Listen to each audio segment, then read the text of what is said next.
ஆன்மீக தேடல் நிகழ்ச்சிக்கு உங்களை அன்புடன் வரவேற்கின்றேன்.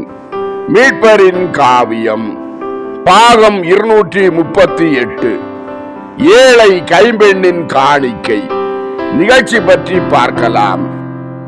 மார்க்கு நற்செய்தி அதிகாரம் 12 இறை வார்த்தைகள் 41 முதல் 44 வரையும், லூக்கா நற்செய்தி அதிகாரம் 21 இறை வார்த்தைகள் 1 முதல் 4 வரை. நிகழ்ச்சிக்கு போகலாம். கோவிலின் ஒரு தூணில் சாய்ந்தபடி அங்கு நடக்கின்ற நிகழ்வுகளை இயேசு கவனித்துக் கொண்டிருந்தார். தூரத்தில் ஒரு வேத பாரகன் அவனை சுற்றி கூடியிருந்த மக்களிடம் பேசிக் கொண்டிருந்தான். வேத பாரகன் மக்களை பார்த்து, கோவிலுக்கு உரியது கோவிலிற்கே செல்ல வேண்டும். கோவில் ஒருவனுடைய தந்தையையும் தாயையும் விட மேலானது. ஒருவன் தன்னிடம் தேவைக்கு அதிகமாக இருப்பதை ஆண்டவரின் மகிமைக்காக கொடுக்க விரும்பினால் அவன் அப்படியே செய்யலாம். அதற்காக அவன் ஆசீர்வதிக்கப்படுவான். ஏனெனில் கோவிலை விட உயர்ந்த இரத்தமும் இல்லை, அன்பும் இல்லை என்று பேசிக் கொண்டிருந்தான். ஒரு ஏழை பெண் காணிக்கை பெட்டியில் காணிக்கை போட்டுவிட்டு இயேசுவின் பக்கமாக கடந்து சென்றாள். இயேசு அவளை பார்த்து, உனக்கு சமாதானம் பெண்ணே என்றார். அவள் அதிசயப்பட்டு நின்றாள். இயேசு அவளை பார்த்து, உனக்கு சமாதானம், போ, ஏனெனில் மகா உன்னதர் உன்னை ஆசீர்வதிக்கிறார் என்றார். அவள் ஒரு வாழ்த்தை முணுமுணுத்து விட்டு அங்கிருந்து சென்றாள். இயேசு அங்கிருந்தவர்களை பார்த்து, அவள் தன் மகிழ்ச்சியற்ற நிலையில் மகிழ்ச்சியாக இருக்கிறாள். தெய்வ ஆசீர்வாதம் அவளோடு இருப்பதால் அவள் இப்போது மகிழ்ச்சியாக இருக்கிறாள். கேளுங்கள் என் நண்பர்களே, என்னை சூழ்ந்து இருப்பவர்களே, நீங்கள் அந்த பெண்ணை பார்க்கிறீர்களா? அவள் 2 சிறு நாணயங்களை தான் கொடுத்தாள். ஒரு கூண்டில் அடைபட்டுள்ள குருவிக்கு ஒரு நேர உணவு வாங்க கூட அவை போதாது. இருந்தாலும் கோவிலின் கருவூலத்திற்கு தங்கள் காணிக்கைகளை செலுத்தியவர்கள் எல்லோரிலும் அவள்தான் அதிகமாக கொடுத்திருக்கிறாள். ஏனெனில் அது இன்று விடியற் காலையில் திறக்கப்பட்டது. நிறைய பணக்காரர்கள் அந்த பெட்டிக்குள் அந்த பெண்ணுக்கு 1 வருடம் உணவளிக்கவும், சுத்தமா இருப்பதால் மட்டுமே நாகரிகமாக இருக்கிற அவளுடைய வறுமையை உடுத்தவும் போதுமான பெருந்தொகைகளை போட்டதை நான் பார்த்தேன். பரிசுத்த நகரத்தில் உள்ள ஏழைகள் அனைவருக்கும் 1 அல்லது அதற்கு மேற்பட்ட நாட்கள் உணவளிக்கவும், அதன் மூலமாக அவர்கள் ஆண்டவரை வாழ்த்தச் செய்யவும் போதுமான தொகைகளை பணக்காரர்கள் வெளிப்படையாக தெரிந்த திருப்தியுடன் போட்டதை நான் பார்த்தேன். ஆனாலும் நான் உண்மையிலும் உண்மையாக உங்களுக்கு சொல்கிறேன், அவர்களில் யாரும் அவளை விட அதிகமாக காணிக்கை செலுத்தவில்லை. அவளது காணிக்கை பிறர் சிநேகமாக இருக்கிறது, மற்றவர்களுடையது அப்படி இல்லை. இங்கே தாராளம் இருக்கிறது, மற்றவற்றில் இல்லை. அவளுடைய காணிக்கை பரித்தியாகமாக இருக்கிறது, மற்றவை அப்படி இல்லை. இன்று அந்த பெண் எதுவும் சாப்பிட மாட்டாள், ஏனெனில் அவளிடம் மீதம் ஏதும் இல்லை.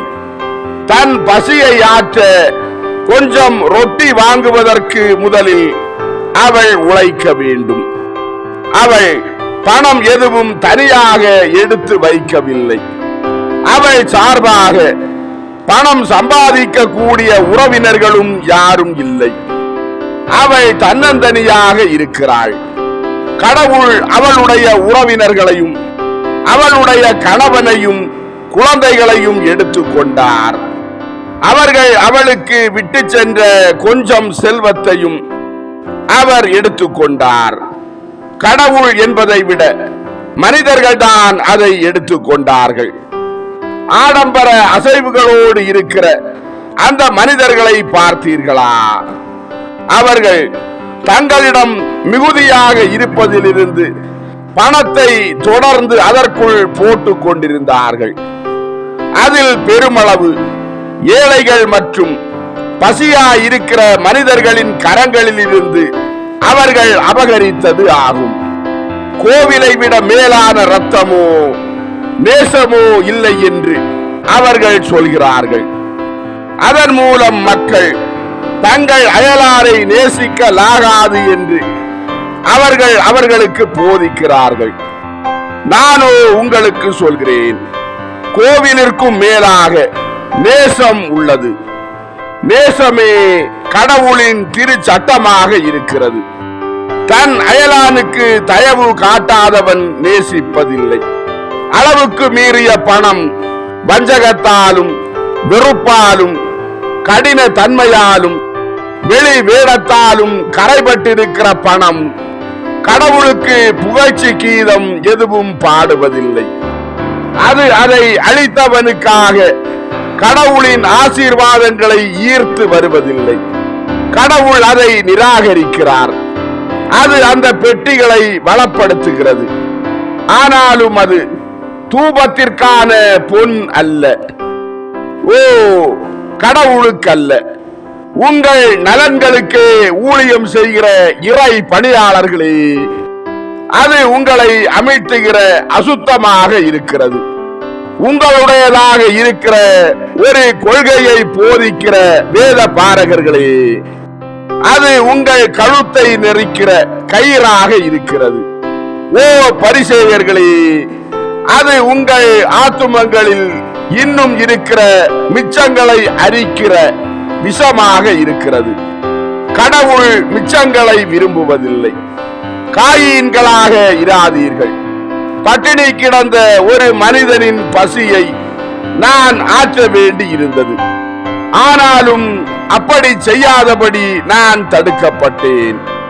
ஏனெனில் இங்கே என் பகட்டு ஆரவாரத்தை வெளிக்காட்ட வேண்டியிருந்தது. ஒரு வயோதிப தந்தைக்கும் வயதாலும் நோயாலும் தளர்ந்த ஒரு தாய்க்கும் நான் உதவி செய்ய வேண்டி இருந்தது. ஆனால் நான் தடுக்கப்பட்டேன். ஏனெனில் அத்தகைய உதவியை உலகம் அறிந்திருக்க முடியாது. தர்மம் கொடுக்கிற என்னை உலகம் பார்க்கும்படியாக நான் என் எக்காலத்தை ஊத வேண்டும் என்று சொல்கிற எதையும் ஆண்டவர் விரும்புவதில்லை. தேவைக்கு அதிகமானது கடவுளுக்கு கொடுக்கப்பட வேண்டும் என்றும் அதை கடவுளுக்கு கொடுக்கும்படி தந்தையருக்கும் தாய்மாருக்கும் உதவி செய்ய மறுப்பது நியாயமானது என்றும் போதிக்கிற ராபியே, இல்லை.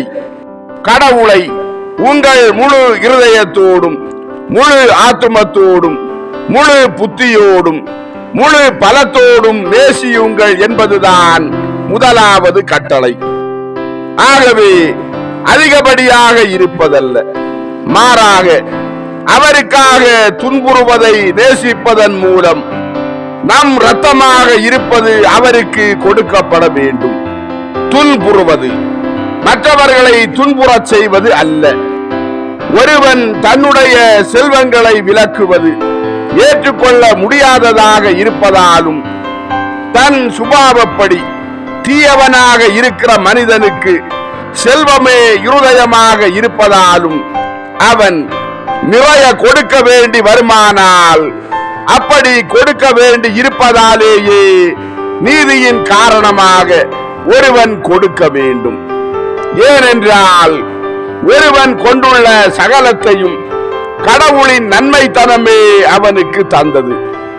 ஏனெனில் ஒருவன் நேசத்தின் காரணமாக தான் நேசிக்கிறவர்களுக்கு மகிழ்ச்சி தருவதற்காக பரித்தியாகங்களை நேசிப்பது நேசத்தின் சாட்சியமாக இருக்கிறது.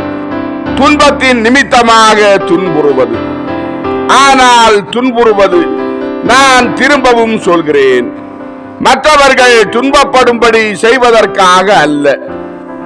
ஏனெனில் உன் அயலானை உன்னை போல் நேசிப்பாயாக என இரண்டாவது கட்டளை சொல்கிறது. கடவுளுக்கு பிறகு ஒருவனுடைய பெற்றோர்தான் அவன் சங்கை செலுத்தவும் உதவி செய்யவும் கடமைப்பட்டுள்ள அவனுடைய அயலார்கள் என்று திருச்சட்டம் குறிப்பிட்டு காட்டுகிறது. நான் அதிகாரப்பூர்வமாக உங்களுக்கு சொல்கிறேன், இந்த ஞானிகளை விடவும் அந்த ஏழை பெண் திருச்சட்டத்தை அதிக நன்றாக புரிந்து கொண்டிருக்கிறாள் என்றும், அவள் தன் ஏழ்மையிலும் தனக்குரிய எல்லாவற்றையும் கொடுத்து விட்டாள் என்பதற்காக மற்ற யாரையும் விட அவள் அதிகமாக நியாயப்படுத்தப்படுகிறாள், அதிகமாக ஆசீர்வதிக்கப்படுகிறாள் என்றும் நான் கூறுகிறேன். ஆனால் நீங்களோ உங்களிடம் அளவுக்கு அதிகமாக இருப்பதை தருகிறீர்கள், அதையும் மனிதர்கள் உங்களை அதிகமாக மதிக்க வேண்டும் என்பதற்காக தருகிறீர்கள். நான் இப்படி பேசுவதால் நீங்கள் என்னை வெறுக்கிறீர்கள் என்று எனக்கு தெரியும். ஆனாலும் இந்த உதடுகளால் பேச முடியும் வரையிலும் நான் இப்படியே பேசுவேன் என்றார். அன்பார்ந்தவர்களே, ஆன்மீக தேடல் மீட்பரின் காவியம் பாகம் 238 ஏழை கைம்பெண்ணின் காணிக்கை நிகழ்ச்சி இதோடு நிறைவடைந்தது. அடுத்த நிகழ்ச்சியில் உங்களை சந்திக்கும் வரை உங்களிடமிருந்து விடைபெறும் உங்கள் ஜான் பிரிட்டோ. ஆன்மீக தேடல் தொடரும். நன்றி.